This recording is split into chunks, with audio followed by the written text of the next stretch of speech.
I'm excited to welcome first my co-host, Paul Hollis, author of the Hollow Man series, owner of Hollow Man Publishing in American May, VA. Paul, how are you? And know you're excited about our guest. I'm really excited to welcome Dale Miyakawa. He is actually an old friend and probably one of the smartest guys I've ever met. So he right now he's a business growth partner. Um, he does acquisition expert, sort of things, and with email and SMS and marketing and just an all around SEO expert. So welcome, Dale, and it's good to see you again, man. Thank you, Paul. It's been a long time. Glad to see you All as right. well. So let's just jump in a topic today about local businesses and the importance of really focusing on a few things right off the bat when you have a local business. Because a lot of times when we talk digital marketing, we don't hire the right people to look at local leads. We kind of create people to create websites that are based on national leads.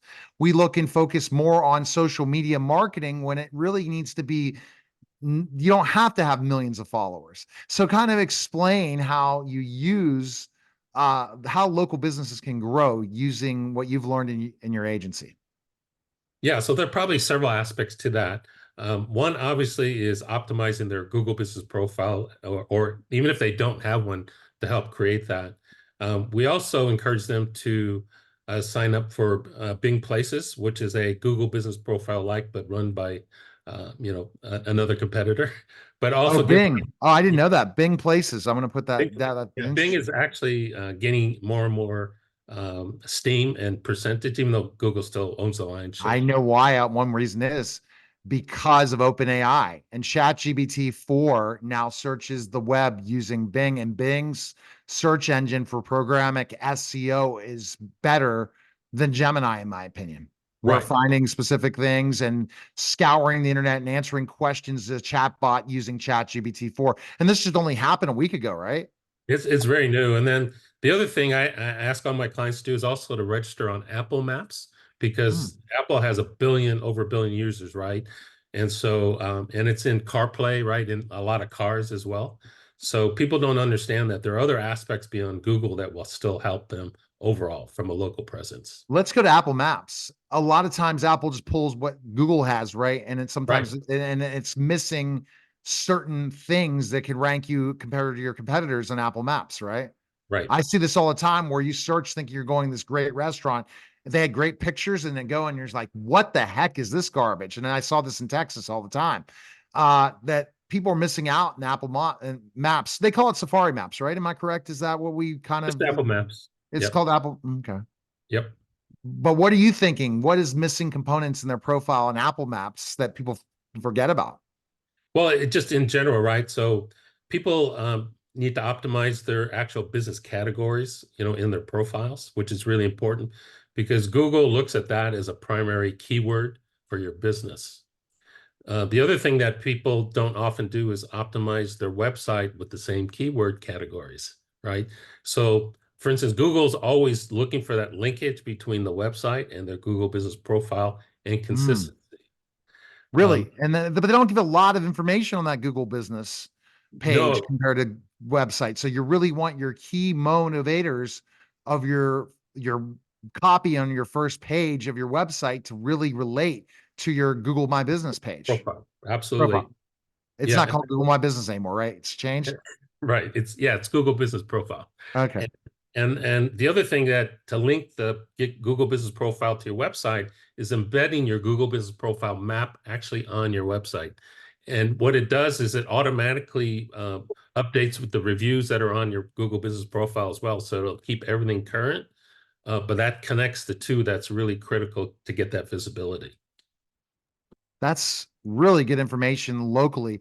And it's probably the easiest to go from zero to hero in getting digital leads, I believe, is local, because a lot of times people aren't doing anything local. Am I right, That's Dale? correct. Or their profiles are horrible.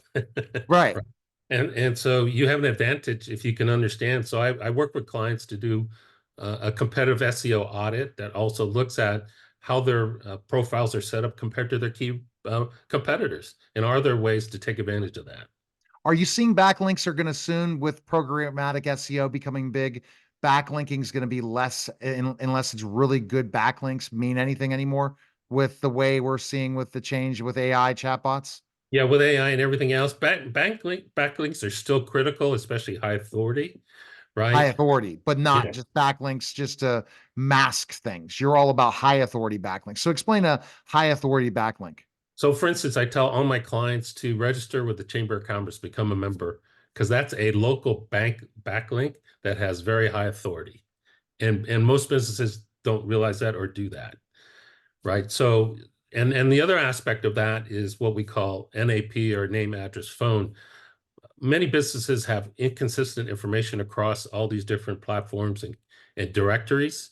So one of the first things we do is actually help get that um, consistent across all these platforms, and then help them also get registered for higher authority online directories, which then Google and all the search engines begin to recognize. What after you have all that fixed, which is going to take a little time, and Right, that's why you hire Dale's right. agency. What's the next phase? What other things are local business with social media that they're doing wrong that they should be doing right? Yeah, so the one thing that where I've had success with my local fitness clients especially is the fact that I have them, and we have a partnership, so I don't necessarily do all the work, but they're actually on Instagram, Facebook every single day.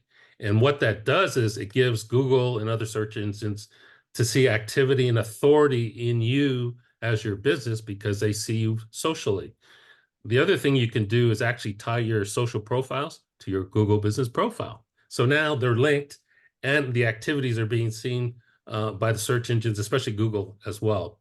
And then the other aspect of social media that people aren't taking advantage of, especially local businesses, is YouTube.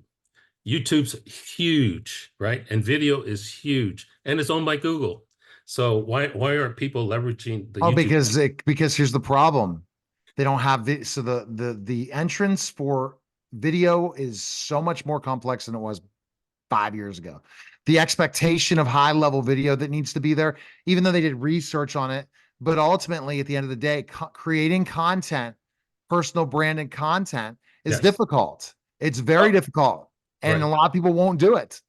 But it's interesting that you've given this perspective locally. You've been a wealth of knowledge in this short radio interview for sure. I've learned more today on this. And I think if you really, would your agency do anything, or really are you focusing on local businesses? Are you Um, doing any, very local, because that's where we can see the impact of our the work. And fastest growth, the fastest? absolutely.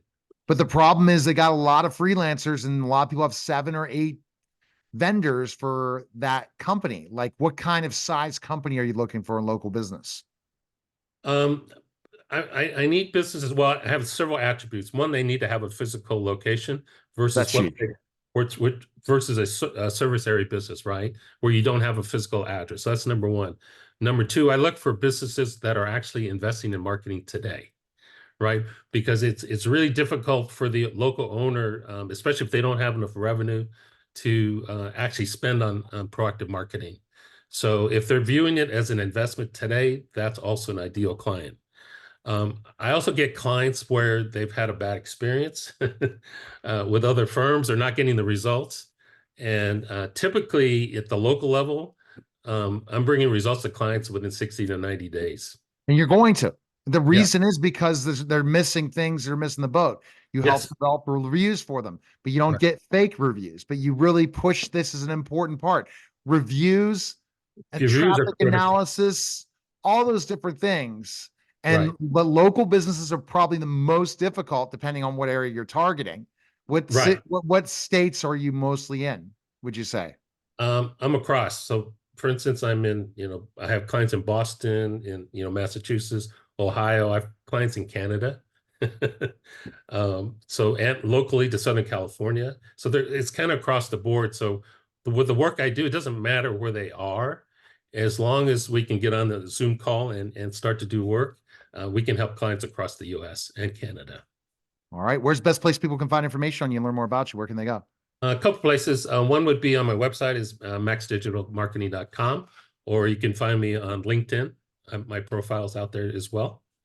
And then specific to the fitness owners that I'm also targeting very much, they can go to, if they want to get like a free ebook, they can find it at info.maxleads.io.